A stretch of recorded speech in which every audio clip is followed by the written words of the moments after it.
Hello students, नमस्कार। समस्त को स्वागत digital Odisha classroom YouTube channel को। सर स्टूडेंट्स, आज आम तुम अष्टम श्रेणी चैप्टर नंबर 2 विहंग विप्लव को आम आरंभ करवा।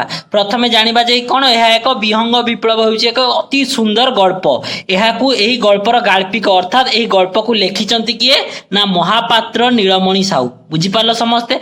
तो आम यही महापात्र नीलमणि साहूंकर लिखित यही सुंदर गल्पटी को पढ़ा पूर्व प्रथम चलो आम यही सुंदर गाल्पिक बा लेखक महापात्र नीलमणि साहू विषय प्रथम किसी जाना परिचय। समस्त देख ये कौन जो महापात्र नीलमणि साहूंकर एक फोटो चित्र दि जाइए। चलो बर्तमान आम विषय किसी आलोचना करवा। कौन देना ना ओडिया कथा साहित्य रे महापात्र नीलमणि साहूंक सृजन परिधि बहु विचित्र और वर्णिल। कथा शिल्पी जन्म हुए 1926 मसीहा डिसेम्बर मास 22 तारिख रे कटक जिलार नियाली ग्राम रे। माने कौन यही जो लेखक महापात्र नीलमणि साहू से केबे ना 1926 मसीहा डिसेम्बर मास 22 तारिख दिन कटक जिलार नियाली ग्राम रे जन्म ग्रहण करथिले।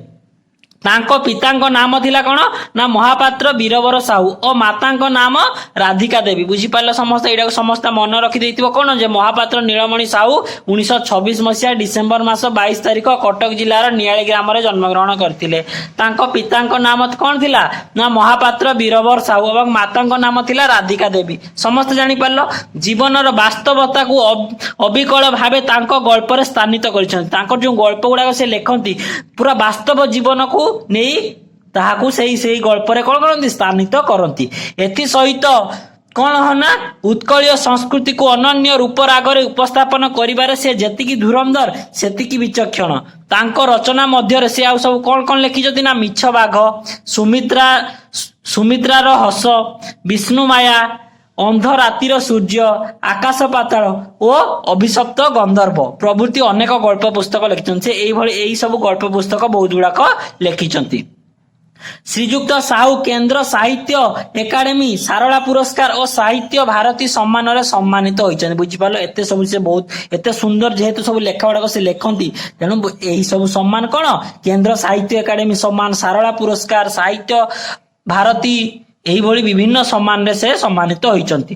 तांकर यही विहंग विप्लव गल्पटी सरकारी पुस्तक रे आगरु पठित विहंग विप्लव गल्प को एठारे प्रदत्त कराइछि। यही गल्पटी रे गाल्पिक पशुपक्षी वक्तव्य माध्यम रे वर्तमान सामाजिक जीवन रो वास्तव चित्र को उपस्थापन करिसथि। माने कोन यही गल्प रे जो पक्षी आ पशु पक्षी मानकर उदाहरण नै सेही मानकर कथावार्ता को नै वास्तव जीवन रे मनुष्य मानक मध्य रे कोन चलछि ताहा को से पशु पक्षी मानक माध्यम रे कोन करछथि ना सेही जो वास्तव चित्र को यही गल्प रे उपस्थापन करछथि। बुझिपालो समस्ते। चलो एबे ई सुंदर गल्प विहंग विप्लव विषय रे चलो आमे आलोचना करिवा। फ्रेंड्स पिला माने आमे एइठु आज आरंभ करिवा विहंग विप्लव रो स्टार्टिंग रो आमे आरंभ करिवा। एइटा हला कोन विहंग विप्लव रो क्लास नंबर 1 बा पार्ट नंबर 1। तो आज आमे कोन करबा एइठारो आरंभ करी जो 16 नंबर पृष्ठ रे जो मु स्टार मार्क देइछि स्टार्टिंग रो आमे बा आरंभ रो आरंभ करिवा एवं ई स्टार मार्क पर्यंत आज आमे पार्ट नंबर 1 बा क्लास नंबर 1 रे आमे पढिबा। चलो एबे हमें जल्दी जल्दी क्लास टी को आरंभ करिवा। तो प्रसंगर नाम बा गल्पर नाम कौन ना विहंग विप्लव। विहंग माने कौन ना पक्षी, पक्षी माने विप्लव माने कौन विद्रोह बा महा आंदोलन बा आंदोलन। बुझी परछो माने कौन विहंग विप्लव ता माने कौन पक्षी मानकर आंदोलन बा पक्षी मानकर महा आंदोलन। काहे कि पक्षी मान आंदोलन को होजी करछन्ती एही गल्पटी को पढिले हमें बहुत सुंदर भाबरे बुझी परिबा। जो माने मोर क्लास गुडी को रेगुलर देखो से माने निहाती भाबरे जानि पारुथबो कोन ना हमें विषयटी को पढिबा पूर्वरु हमर प्रथम स्टेप 1 कौन ना यही जो स्टार्टिंग रो स्टार मार्क मध्य रे जहाँ भी नूतन शब्द अच्छी ताकू प्रथमे आमे आलोचना करिबा। देले आमे कोन हो विषयटी को बुझिबारे बहुत सहज हो। चलो आमे डेरी करबानी प्रथमे आमे कोन करबा स्टार्टिंग रो से स्टार मार्क पर्यंत समस्त नूतन शब्द गुडी को चलो प्रथमे आलोचना करबा। विप्लव रे थिबा नूतन शब्द गुडी कर मुटे लिस्ट कर देई जे समस्त कोन कर वीडियो को स्टॉप करके प्रथमे लिखि दियो। तापर चलो अबे आमे आलोचना कर देबा। कुटे अछि कोन ना काकुति मिनति। काकुति मिनति माने कोन अति नेहुरा हेबा बा व्याकुल भाबरे अनुरोध करिबा। बुझी पारलो कि नै। गुरु गुरु गुरु गुरु माने कोन अति गाढ़ बा उज्जवल रंग। धरा जाऊ लेखा हिच कोन ना गुरु गुरु हळदिया रंग ता माने कोन हळदिया रंग किंतु बहुत गाढ़ जेमति गुटे फळ पाची गले बहुत जोर रे हळदिया हो जाय कि नै ताको गाढ़ रंग कोन ता कहे गुरु गुरु हळदिया माने अति गाढ़ बा उज्जवल रंग। सगड़ बाटुआ कुली माने एबे तो सगड़ नै आगुर जो सगड़ जो रास्ता रे जाउथिला बण मध्य देई सेही सगड़ ରାସ୍ତାର ପାର୍ଶ୍ୱରେ ଥିବା ବୁଦା ବଣ ଗୁଡ଼ିକରେ ଯେଉଁ କୁଳି ଗୁଡ଼ିକ ହୁଏ ତାକୁ କୁହାଯାଏ କଣ ଶଗଡ଼ ବାଟୁଆ କୁଳି। ବୁଝିପାରିଲ? ତ ଶଗଡ଼ ବାଟୁଆ କୁଳି ମାନେ କଣ ହେଲା ଶଗଡ଼ ଯାଉଥିବା ରାସ୍ତା ପାର୍ଶ୍ୱରେ ହେଉଥିବା ବଣକୁଳି। ତାପରେ ଆଧାର, ଆଧାର ମାନେ କଣ ଆହାର ବା ଖାଦ୍ୟ। ଚଞ୍ଚଳ ମାନେ କଣ ଶୀଘ୍ର ବା ଜଲ୍ଦି। ନିଆଁଗିଳା, ନିଆଁଗିଳା ମାନେ କଣ ଯେମିତି ତମମାନେ ଜାଣିଛ ନିଆଁ ଯୋଉଠି ଲାଗିଯାଏ ସେ ସବୁକୁ ନଷ୍ଟ କରିଦିଏ ବା ସବୁକୁ ତା ନିଜ ଭିତରେ ଗିଳି ଦିଏ। ତେଣୁ ନିଆଁଗିଳା ମାନେ କଣ ଏକ ଜଳନ୍ତା ନିଆଁ ଭଳି ଯିଏ ସମସ୍ତଙ୍କର ସୁଖ ଶାନ୍ତି ନଷ୍ଟ କରିଥାଏ। ମାନେ କଣ ଧରାଯାଉ ଗୋଟେ ଲୋକ ସମସ୍ତଙ୍କୁ ସବୁବେଳେ ଦୁଃଖ ଦଉଛି, ତେଣୁ ତାଙ୍କୁ ରାଗରେ କିଛି ଲୋକ କଣ କହନ୍ତି ନିଆଁଗିଳା ଲୋକ। ନିଆଁଗିଳା ଲୋକ ମାନେ କଣ ଯିଏ ସମସ୍ତଙ୍କୁ ସବୁବେଳେ ଦୁଃଖ ଦିଏ, ସମସ୍ତଙ୍କର ସୁଖକୁ ନେଇ ନିଏ। ଯେପରି ନିଆଁ ଜଳିଲେ ସମସ୍ତଙ୍କ ସୁଖକୁ ନେଇ ନିଏ, ସେ ଲୋକ ଯଦି ସମସ୍ତଙ୍କ ସୁଖ ନେଇ ନଉଥିବ ତାକୁ ଆମେ ନିଆଁଗଳା ଲୋକ କହିବୁ, ନିଆଁଗିଳା ଲୋକ କହିଥାଉ। ବୁଝିପାରିଲ ସମସ୍ତେ? ତ ନିଆଁଗିଳା ମାନେ କଣ ହେଲା ଏକ ଜଳନ୍ତା ନିଆଁ ଭଳି ସମସ୍ତଙ୍କର ସୁଖ ଶାନ୍ତି ନଷ୍ଟ କରିବା। ତାପରେ କଣ ଅଛି ଭୀରୁ, ଭୀରୁ ମାନେ କଣ ଡରୁଆ। ତାପରେ କଣ ଅଛି ଡୋଳା, ଡୋଳା ଆଖିର ଡୋଳା, ଶୁଣିଛ କି ନାଇଁ? ଆଖି ଭିତରେ ଯୋଉ କଳା କଳା ଅଂଶଟି ଥାଏ ଆଖିର ପିତୁଳା, ତାକୁ କୁହାଯାଏ ଡୋଳା। ତାପରେ କଣ ଅଛି ଗଙ୍ଗେଇ, ଗଙ୍ଗେଇ ମାନେ କଣ ଭାରଦ୍ୱାଜ ପକ୍ଷୀ, ଯାହାକୁ ଇଂଲିଶରେ କୁହାଯାଏ କଣ ଗ୍ରେଟର କାଉଜାଲ। ବୁଝିପାରିଲ ସମସ୍ତେ? ତ ଭାରଦ୍ୱାଜ ପକ୍ଷୀ ମାନେ ଦେଖିବ କଳା କଲର, କେବଳ ତାର ଡେଣାଟି ଟିକେ ରେଡ୍ କଲର ଥିବ, ନାଲି କଲର ଡେଣା, କିନ୍ତୁ ଚଢେଇଟି ଦେଖିବାକୁ ପୁରା କଳା ଏବଂ ଆଖି ହଉଛି ଲାଲି କଲର, ତାକୁ କୁହାଯାଏ ଗଙ୍ଗେଇ ବା ଭାରଦ୍ୱାଜ ପକ୍ଷୀ। ବୁଝିପାରିଲ? କଚେବାର, କଚେବାର ମାନେ କଣ ଅତି ଆନନ୍ଦର ସମୟ କଟିବାକୁ କୁହାଯାଏ କଣ କଚେବାର। ବୁଝିହେଲା ସମସ୍ତେ? ଭିଡିଓ ଷ୍ଟପ୍ କରିକି ସମସ୍ତେ ଏହାକୁ ଜଲ୍ଦି ଜଲ୍ଦି ଲେଖିଦିଅ। ସମସ୍ତଙ୍କୁ ଆଉ ଗୋଟେ ଇନଫର୍ମେସନ ଦବାର ଥିଲା, ସମସ୍ତେ କଣ କରିବ ଡିଜିଟାଲ ଓଡିଶା କ୍ଲାସରୁମ ୟୁଟ୍ୟୁବ ଚ୍ୟାନେଲକୁ ଭିଜିଟ କରିବ। ଭିଜିଟ କଲା ପରେ ଦେଖିବ ତମର ଥିବ ଭିଡିଓ ପ୍ଲେଲିଷ୍ଟ ଆଉ ପୋଷ୍ଟ। ପୋଷ୍ଟ ସେକ୍ସନକୁ ଭିଜିଟ କଲା ପରେ ଦେଖିବ ତମ ପାଇଁ ଅତି ସୁନ୍ଦର ସୁନ୍ଦର ବଢିଆ ବଢିଆ ଅପସନ ସହିତ କ୍ୱେଶ୍ଚନ ଗୁଡାକ ଦିଆହଉଛି। ସମସ୍ତେ ସେଇ କ୍ୱେଶ୍ଚନ ଗୁଡାକୁ ଯାଇକି କଣ କରିବ ଆଟେମ୍ପ୍ଟ କରିବ। ବୁଝିହେଲା ସମସ୍ତେ? ଚାଲ ଏବେ ଆମେ ନୂତନ ଶବ୍ଦ ବୁଝିଗଲ, ଏବେ ଚାଲ ଆମେ ବିଷୟକୁ ଆଲୋଚନା କରିବା। ଥର କରି 3 ଥର ଆମ୍ବ ଗଛର ଡାଳରେ ବସା ବାନ୍ଧିଲାନି ହଳଦୀ ବସନ୍ତ। ହଳଦୀ ବସନ୍ତ ଗୋଟେ ଚଢେଇ, ଏଇଠି ଦେଖ ତାର ଚିତ୍ର ଦେଇଛି। କଣ ହେଇଛି ନା 3 ଥର ଯାକ ଗୋଟେ ଆମ୍ବ ଗଛରେ ଚଢେଇଟିଏ କଣ ବସା ବାନ୍ଧିଥାଏ, ଅଣ୍ଡା ଦବ। ତେଣୁ କଣ ହେଇଛି ହଳଦୀ ବସନ୍ତ ଚଢେଇଟି 3 ଥର ନାହିଁ ଆମ୍ବ ଗଛର ଡାଳରେ କଣ କଲାନି ନାହିଁ ବସା ବାନ୍ଧିଲାନି। ମାତ୍ର 3 ଥର ଯାକ ବୁଢା ମାଙ୍କଡ ସେଇ ଡାଳରେ ଡେଇଁ ତାର ବସାକୁ ଭାଙ୍ଗି ଦଉଛି। ମାନେ କାହିଁକି ସେ 3 ଥର ବସା ବାନ୍ଧିଲାନି? କାହିଁକିନା ଯେତେ ଥର ସେ ହଉଛି ବସା ବାନ୍ଧୁଛି, ଗୋଟେ ବୁଢା ମାଙ୍କଡ କଣ କରୁଛି ସେଇ ଡାଳକୁ ଡେଇଁକି ଏ ହଳଦୀ ବସନ୍ତ ଚଢେଇର ବସାଟିକୁ କଣ କରୁଛି ଭାଙ୍ଗି ଦଉଛି। ଯେତେ କାକୁତି ମିନତି କରି କହିଲେ ବି ବୁଢା ମାଙ୍କଡ ତା କଥା ଶୁଣିବାକୁ ନାହିଁ। କାକୁତି ମିନତି ମାନେ ଆମେ କଣ ଏଇ ଯୋଉ ନୂତନ ଶବ୍ଦରେ ଆଲୋଚନା କରିଥିଲେ ନା ଅତି ନେହୁରା ବା ବ୍ୟାକୁଳ ଭାବରେ ଅନୁରୋଧ କରିବା। ଯେହେତୁ ହଳଦୀ ବସନ୍ତ ଚଢେଇଟି କଣ କରିବ ବସା ତିଆରି କରିବ, ଅଣ୍ଡା ଦବ, ତେଣୁ ସେ କଣ କରୁଛି ବୁଢା ମାଙ୍କଡ ଯେତେବେଳେ ସେ ବସାଟିକୁ ଭାଙ୍ଗି ଦଉଛି, ହଳଦୀ ବସନ୍ତ ତାକୁ କଣ କାକୁତି ମିନତି କରି ଅତି ନେହୁରା ହୋଇ ବ୍ୟାକୁଳ ଭାବରେ ଅନୁରୋଧ କରି କହୁଛି ଯେ ମୋର ବସାକୁ ତମେ ଭାଙ୍ଗ ନାହିଁ, ମୁଁ ଅଣ୍ଡା ଦେବି। କିନ୍ତୁ ବୁଢା ମାଙ୍କଡ ତା କଥା ଶୁଣୁ ନାହିଁ। ହଳଦୀ ବସନ୍ତ ମୁଣ୍ଡରେ ଚିନ୍ତା ମାଡି ପଡୁଛି। ବସନ୍ତ ଋତୁ ବା ଆଉ କେତେ ଦିନ ରହିବ? ତେଣୁ ଯେହେତୁ ବସନ୍ତ ଋତୁରେ କଣ ହୁଏ ନାହିଁ ହଳଦୀ ବସନ୍ତ ଚଢେଇ ମାନେ କଣ କରନ୍ତି ଅଣ୍ଡା ଦିଅନ୍ତି। ତେଣୁ ମା ହଳଦୀ ବସନ୍ତ ମୁଣ୍ଡରେ କଣ ଚିନ୍ତା ଆସୁଛି, ବସା ତ ବୁଢା ମାଙ୍କଡ ଭାଙ୍ଗି ଦଉଛି, ମୁଁ ଅଣ୍ଡା କିପରି ଦେବି? ବସନ୍ତ ଋତୁ ଯଦି ସରିଯିବ ଅଣ୍ଡା ଦେଲେ ବହୁତ ଅସୁବିଧାରେ ପଡିବ। ସେଇ କଥା ସେ କହୁଛି ବସନ୍ତ ଋତୁ ତ ସରିବାକୁ ବସିଲାଣି, ଏ ବୁଢା ମାଙ୍କଡ ମୋ ସବୁ ଚଢେଇ ବସା ଗୁଡିକ ଭାଙ୍ଗି ଦଉଛି, ମୁଁ ଅଣ୍ଡା କିପରି ଦେବି? ତେଣୁ କଣ ହେଇଛି ମା ହଳଦୀ ବସନ୍ତ ମୁଣ୍ଡରେ ସବୁ ଚିନ୍ତା ଆସୁଛି। ସାହାଡା ଗଛ ମାନଙ୍କରେ ଫୁଲ କଷି ଧରିଲାଣି, ଆଉ ଅଳ୍ପ ଦିନରେ ପାଚି ହଳଦୀ ଗୁରୁ ଗୁରୁ ଦିଶିବ। ଗୁରୁ ଗୁରୁ ମାନେ ଆମେ କଣ ହଉଛି ଆମର ଆଲୋଚନା କରିଥିଲେ ଅତି ଗାଢ ବା ଉଜ୍ଜଳ ରଙ୍ଗ।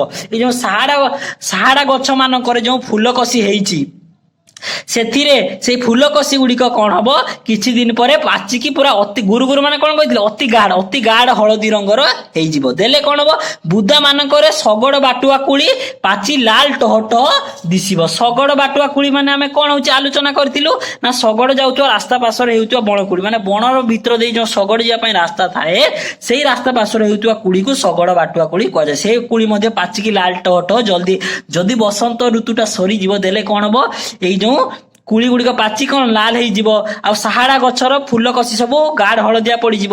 ଦେଲେ ସିନା ସିଏ ଯଦି ହଳଦୀ ବସନ୍ତ ଚଢେଇଟି ଯଦି ଏବେ ସିନା ଅଣ୍ଡା ଦବ, ତାହେଲେ ଏଇ ବସନ୍ତ ଋତୁ ସରିବା ପରେ ଯୋଉ କୁଳି ଗୁଡିକ ପାଚିଯିବ, ଦେଲେ କଣ ହବ ତା କୁନି କୁନି ଥଣ୍ଟରେ କଣ କରିବ ସେଇ ଯୋଉ ପିଲାମାନଙ୍କୁ ତାର ଯୋଉ ଅଣ୍ଡା ଫୁଟି ଯାଇଥିବ ସେ ପିଲାମାନଙ୍କୁ ସବୁ ଆଧାର ମାନେ କଣ କହିଥିଲେ ଆହାର ବା ଖାଦ୍ୟ, ସେଇ ଯୋଉ କୁଳି ଗୁଡିକ ଆଣିକି ସିନା ଏବେ ସିନା ପିଲା ଅଣ୍ଡା ଦେଇଦେଲେ ପିଲା ଫୁଟି ଯାଇଥିବ ବସନ୍ତ ଋତୁ ଶେଷ ବେଳକୁ, ଦେଲେ ଏଇ ସବୁ କୁଳି ବି ପାଚି ଯାଇଥିବ ତାକୁ ଆଣିକି ସେ ପିଲାମାନଙ୍କୁ ଖାଇବାକୁ ଦେବ।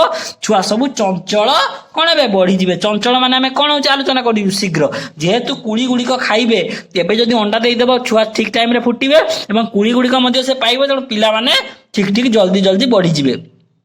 କିନ୍ତୁ ଏ ପର ଘର ଭଙ୍ଗା ବୁଢା ମାଙ୍କଡ ତ ମୂଳରୁ କଣ ବସା ରଖାଇ ଦେଉନାହିଁ।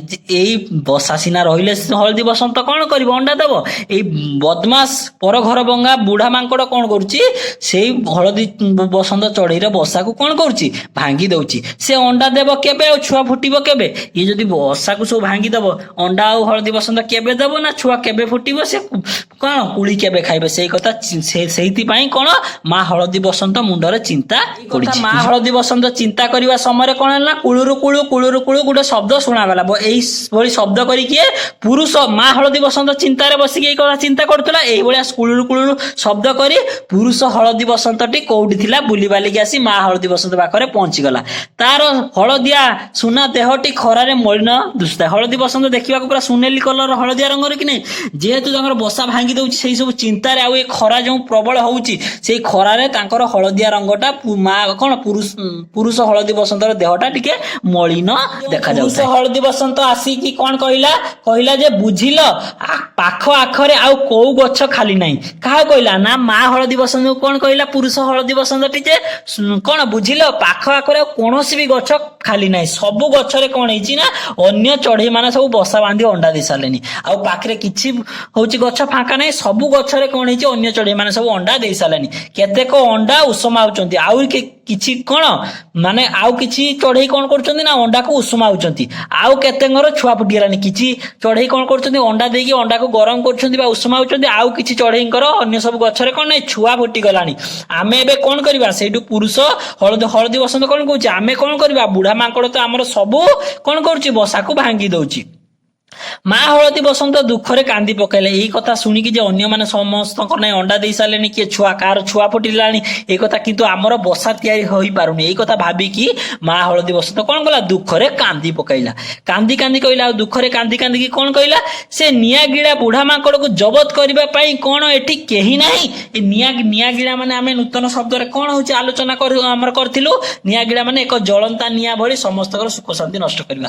ଯେପରି ବୁଢା ମାଙ୍କଡ ଏଇମାନଙ୍କର କଣ କରୁଛି, ସୁଖ ଶାନ୍ତି ନଷ୍ଟ କରୁଛି। ତେଣୁ ଇଏ କଣ କହିଲା, ମା ହଳଦୀ ବସନ୍ତ କାନ୍ଦି କାନ୍ଦି କଣ କହିଲା ନା, ଏ ନିଆଁ ଗିଳା ନିଆଁ ଭଳିଆ ଅନ୍ୟ ମାନଙ୍କର ସୁଖ ନଷ୍ଟ କରୁଥିବା ବୁଢା ମାଙ୍କଡକୁ ଜବତ କରିବା ପାଇଁ କଣ ଏ ଦୁନିଆରେ ଆଉ କେହି ନାହିଁ? ଏଇ ଟାଇମରେ କଣ କା କା ଶୁଣାଗଲା। କା କା କିଏ ବୋଗେ, କାଉର କା କା ଶବ୍ଦ ଶୁଣାଗଲା। ସେମାନଙ୍କର ବନ୍ଧୁ ଡାମରା କୁଆ ହଠାତ୍ ଆସି ପହଞ୍ଚିଲା।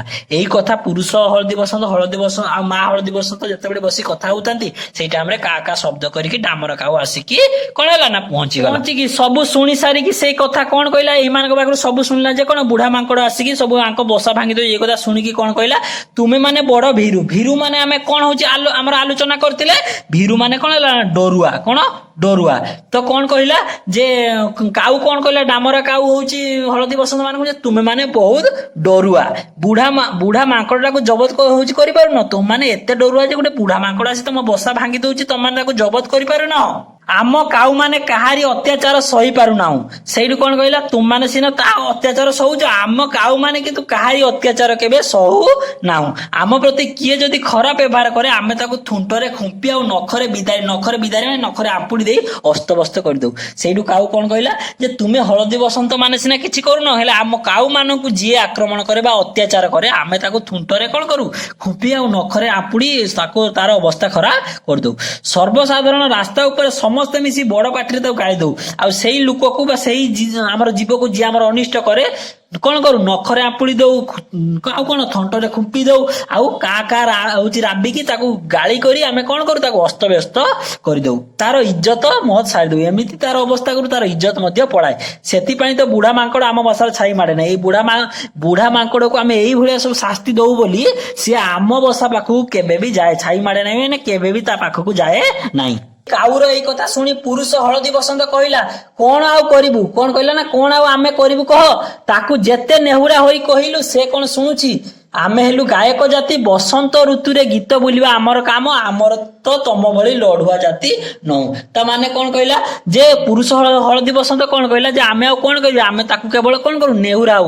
ଆମେ ତମ କାଉ ମାନଙ୍କ ଭଳି ଆମେ କଣ ଲଢୁଆ ଜାତି ନୁହେଁ, ଆମେ ଗାୟକ ଜାତି। ଗାୟକ ଆମର ଜାତି କାହା କୁହାଯାଏ, ଯେଉଁମାନେ ଅତି ସୁନ୍ଦର ଗୀତ ଗାଆନ୍ତି, ଯେପରି କିଏ କୁଇଲି, ହଳଦୀ ବସନ୍ତ, ମାନେ ସୁନ୍ଦର ସୁନ୍ଦର ଗୀତ ଗାଆନ୍ତି କି ନାହିଁ, ତାଙ୍କୁ ଗାୟକ ଜାତି ପକ୍ଷୀ କୁହାଯାଏ। ବୁଝିପାରିଲ? ଏଇଠୁ ହଳଦୀ ବସନ୍ତ କହିଲା ଆମେ ତ ଗାୟକ ଜାତି ପକ୍ଷୀ, ଆମେ ତ ସୁନ୍ଦର ଗୀତ ଗାଉ, ଲଢିବା ପାଇଁ ଆମ ପାଖରେ ସେଭଳି ସାମର୍ଥ୍ୟ ନାହିଁ। ତେଣୁ ଆମେ ଆକୁ କଣ କରୁ, ତମ ଭଳିଆ କାଉ ଭଳିଆ ଆମେ କଣ ଲଢୁଆ ଜାତି ନୁହେଁ। ବୁଝିପାରିଲ କି ନାହିଁ ସମସ୍ତେ?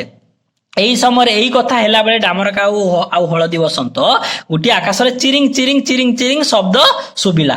କାଉ ତା ଡୋଳା ଦୁଇଟାକୁ ବୁଲାଇ ଉପରକୁ ଥଣ୍ଟ ଟେକି କହିଲା, ଓ ଗଙ୍ଗେଇ ମହାରାଜ, ଆସିବା ହେଉ।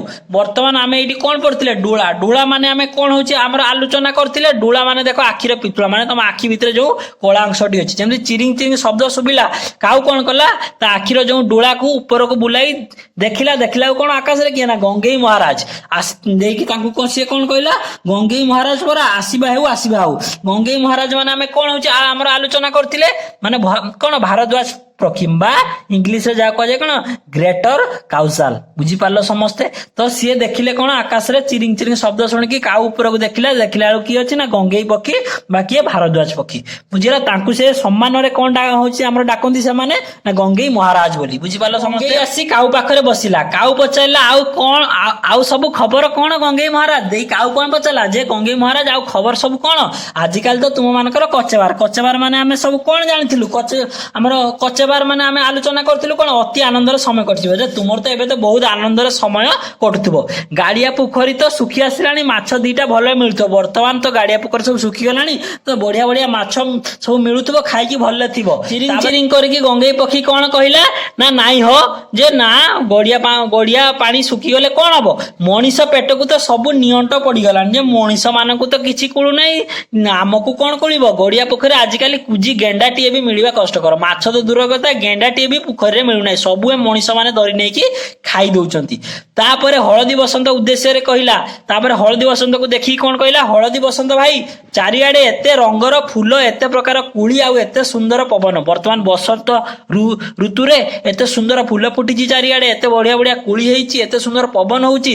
ଦେଖି ଗୋଟିଏ ହଳଦୀ ବସନ୍ତ ଭାଇ ଗୋଟେ ବଢିଆ ସୁନ୍ଦର ଗୀତ ଗାଇଲ। ତୁମର ସେଇ ମନ ମତାଣିଆ କୁଳୁରୁ ସ୍ୱରରେ ବା ଗୀତକୁ ଶୁଣି ଅନେକ ଦିନ ଗୀତଟିଏ ଶୁଣି ନାହିଁ। କଣ କହିଲା ଏଇଠୁ ଗଙ୍ଗେଇ, ଯେ ବହୁତ ଦିନ ହେଲା ତୁମ ଗୀତ ଶୁଣିନି, ଗୋଟେ ଅତି ସୁନ୍ଦର ଗୀତ ଗାଅ। ବର୍ତ୍ତମାନ ଆମେ ଷ୍ଟାର ମାର୍କ ପାଖରେ ପହଞ୍ଚି ଗଲୁ। ପାର୍ଟ 1 ଏଇଠି ସରିଲା, ଏହାପରେ ପାର୍ଟ 2 ଆସିବ।